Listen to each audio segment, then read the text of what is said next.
Welcome to TechOCS channel. Construct CFG for the language having any number of A's over the set summation is equal to A. Okay. So any number of A's அப்படினா அதோட regular expression என்னவா இருக்கும்? A star. நம்ம படிச்சிருக்கோம் இல்லையா? Any number of A's னா A to the power star. Okay. இப்போ இதுக்கு எப்படி வந்து கான்டெக்ஸ்ட் ஃப்ரீ கிராமர் எழுதணும். கிராமர் எப்படி எழுதணும் அப்படின்னு பார்த்தீங்கன்னா, okay, first S tends to A. Okay, நம்மளுக்கு இதோட லாங்குவேஜ் என்னென்ன வரும்? ஏ, double A, triple A, 4A இந்த மாதிரி வரும் இல்லையா இதோட லாங்குவேஜ். ஸோ இதுக்கு நம்ம கிராமர் எழுதணும். இப்போ ஃபர்ஸ்ட் இதுக்கு எழுதியாச்சு. திரும்பியும் எனக்கு வந்து 2A வரணும். அப்போ இந்த இடத்துல நான் என்ன போடலாம்? எஸ் டென்ஸ் டு ஏஎஸ்ன்னு போடலாம். திரும்பியும் இந்த எஸ்னா என்னன்னு போடலாம்? A. Okay, so simple. First input எழுதுறதுக்காக இது S tends to A. Okay, ஏன்னா எஸ் தான் ஸ்டார்டிங் சிம்பிள். இப்போ அடுத்து ஏ வரணும். அப்போ இந்த இடத்துல எஸ்க்கு இந்த ஃபார்மேட் எடுத்துட்டு எஸ் டென்ஸ் டு ஏஎஸ் எடுத்துட்டு எஸ்க்கு பதிலாக ஏ சப்ஸ்டியூட் பண்ணா நம்மளுக்கு என்ன கிடைக்கும்? ஏ கிடைச்சிருச்சா? அடுத்து ட்ரிபிள் ஏ வரணும். So S tends to A S எடுத்துக்கோங்க. திரும்பியும் இந்த எஸ்க்கு என்ன சப்ஸ்டியூட் பண்ணலாம்? ஏஎஸ்னே சப்ஸ்டியூட் பண்ணலாம். இந்த எஸ்க்கு பதிலாக நான் இந்த எஸ்க்கு பதிலாக ஏஎஸ் சப்ஸ்டியூட் பண்றேன். இப்போ இந்த எஸ்க்கு பதிலாக நான் என்ன சப்ஸ்டியூட் பண்றேன்? ஏ சப்ஸ்டியூட் பண்றேன். அப்போ எனக்கு ட்ரிபிள் ஏ கிடைச்சிருச்சு. ஸோ இதே மாதிரி 4A வேணும். 4A வேணும்னா இந்த எஸ்க்கு பதிலாக நான் ஃபர்ஸ்ட் என்ன சப்ஸ்டியூட் பண்ணணும்? ஏஎஸ். திரும்பி இந்த எஸ்க்கு பதிலாக நான் என்ன சப்ஸ்டியூட் பண்ணணும்? ஏஎஸ். இப்போ இந்த எஸ்க்கு பதிலாக நான் என்ன சப்ஸ்டியூட் பண்ணணும்? ஒரு ஏ. அப்போ 4A. அப்போ this is the perfect grammar for the regular expression for any number of A's. Okay, இதுதான் கிராமர். இப்போ ஏ ஸ்டார்னு கேட்குறாங்கன்னு வச்சுக்கோங்க. ஏ ஸ்டார்னு கேட்டாங்கன்னா ஏஎஸ் ஸ்லாஷ் ஏன்னு போடலாம். இல்லைனா இன்னொரு ஃபார்மேட் என்ன எழுதலாம்னா ஏஎஸ் ஸ்லாஷ் எப்சிலான்னு எழுதலாம். ஸோ இது ஒரு அவுட்புட்டு, இது ஒரு அவுட்புட். ஓகே, அதாவது என்ன பண்ணுறோம் இந்த இடத்துல? எஸ் டென்ஸ் டு ஏஎஸ் எடுத்துக்கிறோம். ஓகே, எஸ்க்கு பதிலாக எப்சிலான் சப்ஸ்டியூட் பண்ணால் நம்மளுக்கு என்ன கிடைச்சிடும்? ஏ கிடைச்சிடும். திரும்பியும் எஸ் டென்ஸ் டு ஏஎஸ், திரும்பியும் எஸ் டென்ஸ் டு ஏஎஸ். இந்த மாதிரி நம்மளுக்கு எவ்வளோ இன்புட் வேணுமோ அந்த மாதிரி எடுத்துக்கலாம். Okay, next try to recognise the language L for the given CFG. இப்போ இங்கே என்ன சொல்லியிருக்காங்க?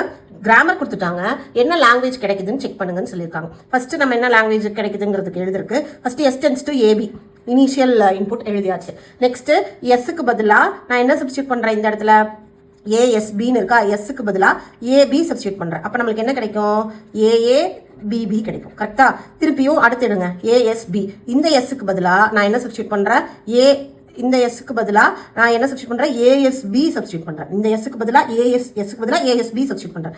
இப்போ இந்த இடத்துல எஸ்க்கு பதிலாக நான் என்ன சப்ஸ்டியூட் பண்றேன்? ஏபி சப்ஸ்டியூட் பண்றேன். அப்போ ட்ரிபிள் பி கிடைக்கும். ஸோ இந்த மாதிரி நம்மளுக்கு என்ன கிடைக்கும்? அவுட்புட் போயிட்டே இருக்கும். அதாவது A B double A triple B 4A 4B. அப்போ இதோட லாங்குவேஜ் என்னவா இருக்கும்? A power n B power n for n greater than or equal to 1. இதுதான் இதோட லாங்குவேஜ்.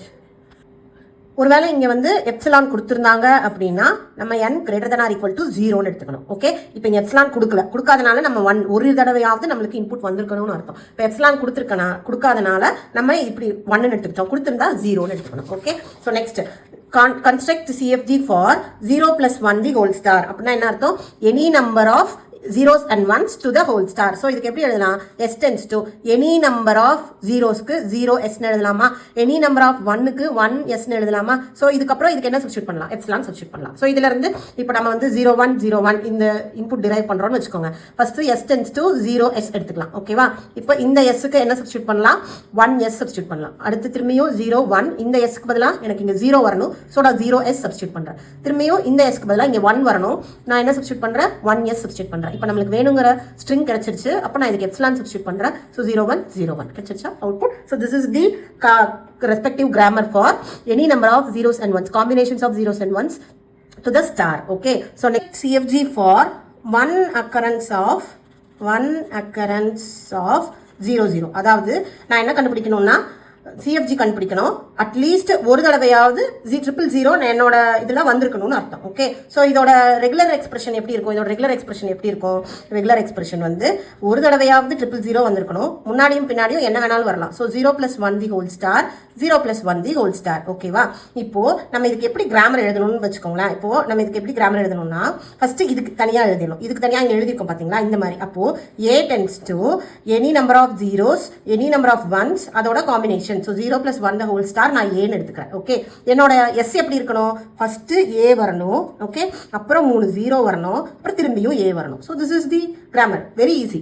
அதாவது கொடுத்துருக்க கண்டிஷனுக்கு first A combinations of zeros and ஒன்ஸை ஏன்னு எடுத்துக்கிட்டோம். அதுக்கப்புறம் நம்மளோட ரெகுலர் கிராமரில் ஒரு தடவையாவது இந்த 000 வந்திருக்கணும். So S tends to A ஒரு தடவையாவது வந்திருக்கணும். திருப்பியும் any combinations of A's. Okay, so next question. Next வந்துட்டு construct CFG for the language a power n b power 2n where n greater than or equal to 1. Okay, நம்ம இதுக்கு முன்னாடி language recognise பண்ணோம். அப்போ நம்ம a power n b power n recognise பண்ணோம். இப்போ a power n b power 2n, அப்போ n is equal to 1னா ஆன்சர் என்ன வரணும்? a b b வரணும். n is equal to 2னா ஆன்சர் என்ன வரணும்? a 4b's வரணும். கரெக்டா? ஸோ இதுதான் நம்மளோட அவுட்புட்ல வரணும். அப்போ இதுதானே லீஸ்ட் இன்புட். ஃபர்ஸ்ட் இதை எழுதிக்கோங்க. s tends to abb எழுதியாச்சா? s tends to abb. Okay, இப்போ இங்க மேல என்ன பண்ணும்? s tends to asbb. Okay, இப்போ இதுதான் லீஸ்ட் இன்புட். இது எழுதியாச்சு. அடுத்து n is equal to 2ன்னு வச்சுக்கோங்க. இந்த sக்கு பதிலா நான் திருப்பி என்ன சப்ஸ்டிட் பண்ணணும்? abb சப்ஸ்டிட் பண்ணா எனக்கு இது கிடைச்சிடும். a 4b. திருப்பியும் AAA அதுக்கப்புறம் 6B's வரும். அதுவும் வந்து இந்த ஸ்ட்ரிங்ல நம்மளுக்கு கிடைச்சிடும். ரொம்ப ஈஸி. இப்போ நம்ம முன்னாடி இதில் நம்ம என்ன பார்த்தோம்? a power n b power nக்கு ab, okay, SB, okay, இதில் நம்ம சப்ஸ்டியூட் பண்ணி போட்டோம். இப்போ a power n b power 2n, அப்போ இங்கே ஒன்றும் இல்லை, இங்கே ஒரு b ஆட் பண்ணிக்கணும். ஓகே, அதுதான் நம்ம இங்கே பண்ணியிருக்கோம். ஸோ இங்கே ஒரு b a power 2n. Okay, so next வந்து construct CFG for the language a power n b power m c power n for n, m greater than or equal to 1. Okay, இப்போ அதாவது ஏவும் சியும் to the rise of n, b வந்து to the rise of m. அப்போ n-ம் m-ம் ஈக்குவலாக இருக்கணுங்கிற அவசியம் கிடையாது. n is equal to 1 இருக்கலாம், m is equal to 2 இருக்கலாம், இப்படி வேணாலும் இருக்கலாம். கரெக்டா? அப்போ இதுக்கு நான் எப்படி இது ஜென்ரேட் பண்ணணும் அப்படின்னு பார்த்தீங்கன்னா, ஃபர்ஸ்ட் ஓகே, என்னோட a வந்து ஏவும் சியும் ஒரே மாதிரி. கரெக்டா? அப்போ ஏவும் சியும் ஒரே மாதிரி. ஸோ ஏஎஸ்சி எழுதிக்கிறோம். ஓகே, அடுத்து இந்த பி மட்டும் டிஃபர் ஆகுது. கரெக்டா? அப்போ இந்த பி மட்டும் டிஃபர் ஆகிறதுக்கு நம்ம எப்படி எழுதணும்னா ஏசின்னு எழுதணும். ஓகே, இப்போ ஏ என்னவா இருக்கும்? பி மட்டும் தானே பம்ப் ஆகுது, அப்போ பி ஏன்னு இருக்கும். ஓகே, இதர் பி. இப்போ ஃபர்ஸ்ட் இங்கே பாருங்க, ஏவும் ஏசி எடுத்துக்கிறோன்னு வச்சுக்கோங்க. ஃபர்ஸ்ட் ஏசி எடுத்துக்கிட்டோம். ஏக்கு பதிலாக நான் ஏவே போடுறேன், இந்த ஏக்கு பதிலாக நான் பி போடுறேன், ஏபிசி. அப்போ இந்த இடத்துல என்னது? n-ம் 1 m-ம் 1. ஓகே, இப்போ பாருங்க, ஏசி எடுத்துக்கிறேன், இந்த ஏக்கு பதிலாக நான் பிஏ போடுறேன், ஸோ ஏசி கிடைக்கும். இந்த ஏக்கு பதிலாக நான் திருப்பி பி போடுறேன், ஏபிபிசி. இந்த இடத்துல என்ன? n1 m2. Next construct CFG for the language. Okay, W transpose where W belongs to the combinations of A's and B's the whole star. Okay, so இதுதான் நம்மளோட கண்டிஷன். இப்போ நம்ம இங்கே இது என்ன அப்படின்னா, ஆக்சுவலாக இப்போ W is equal to ABBன்னு வச்சுக்கோங்க. ஓகே, WABBனா சிக்கு அப்புறம் இதோட டிரான்ஸ்போஸ் வரணும். அப்போ என்ன வரும்? BBA வரும். அதாவது இதோட அப்படியே டிரான்ஸ்போஸ் இந்த பக்கம். அப்போ இது என்ன ஸ்ட்ரிங்? இது வந்து palindrome. So what is palindrome? When we read from left to right and right to left, it will give you the same word. So ABBCBBA. இந்த பக்கம் ரீட் பண்ணாலும் ABBCBBA. ஸோ இது எதுக்கான லாங்குவேஜ்?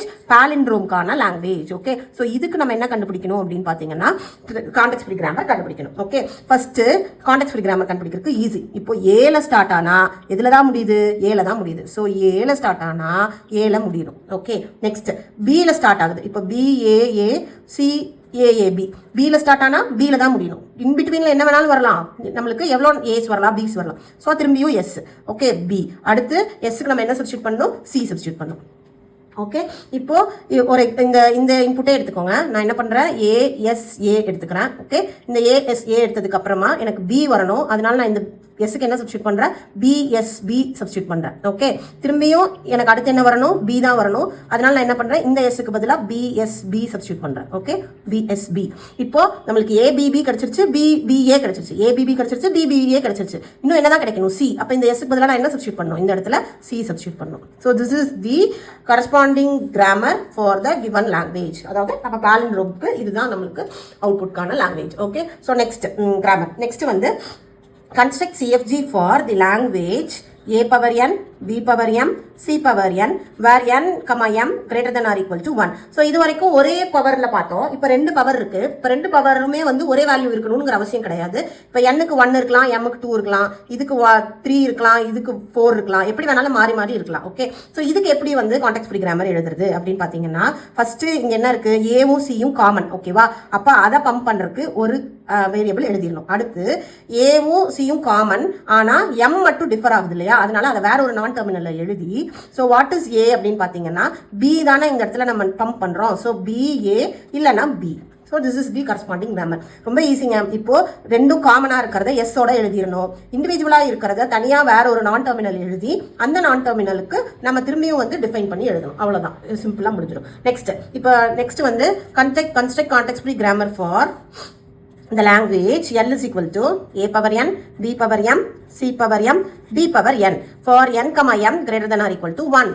ஸோ இங்கே என்ன பண்ணுறாங்க, 4 variable, first லாஸ்ட்டும் same, இது ரெண்டும் same. ஓகேவா? அப்போ எப்படி கிராமர் எழுதணும், ஃபஸ்ட்டையும் லாஸ்ட்டையும் ஒரு இதில் எழுதிக்கணும். ஓகே, அடுத்து நம்மளுக்கு இது ரெண்டும் சேம். ஓகேவா? அப்போ அதை வந்து ஒரு நியூ நான் டெர்மினலுக்கு எழுதிட்டு அதை டிஃபைன் பண்ணும். அதை டிஃபைன் பண்ணணும்னா என்ன பண்ணும், இப்போ இந்த இடத்துல ஏக்கு பதிலாக நம்மளுக்கு என்ன வரணும், பியும் சியும் வரணும். ஆனால் வெறும் பி சி மட்டும் போடாமல் அதை பம்ப் பண்ணுற மாதிரியும் போடணும். அவ்வளோதான். இங்கே என்ன பண்ணோம், ஏ சி காமன், ஸோ அதை எஸ்க்கு போட்டாச்சு.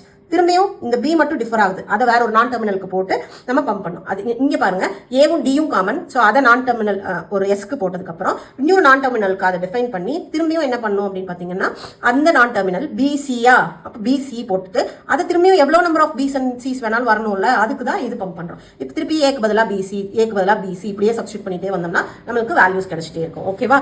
நெக்ஸ்ட் வந்து construct context free grammar for the language. Okay, for the language a power n, b power m, c power n, d power m for n, m greater than or equal to 1. Okay, இப்போ இதுக்கு context free grammar கண்டுபிடிக்க முடியுமான்னு கேட்டால் முடியாது.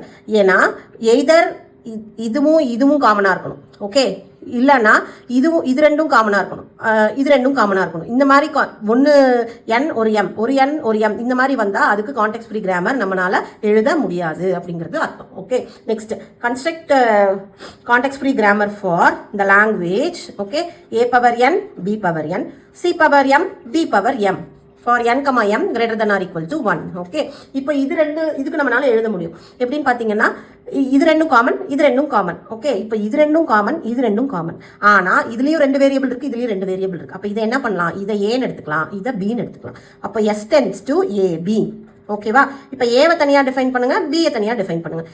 AB இருக்கு. இப்போ நம்ம இதுக்கு எப்படி எழுதலாம், ஏபி ஸ்லாஷ் ஏபி.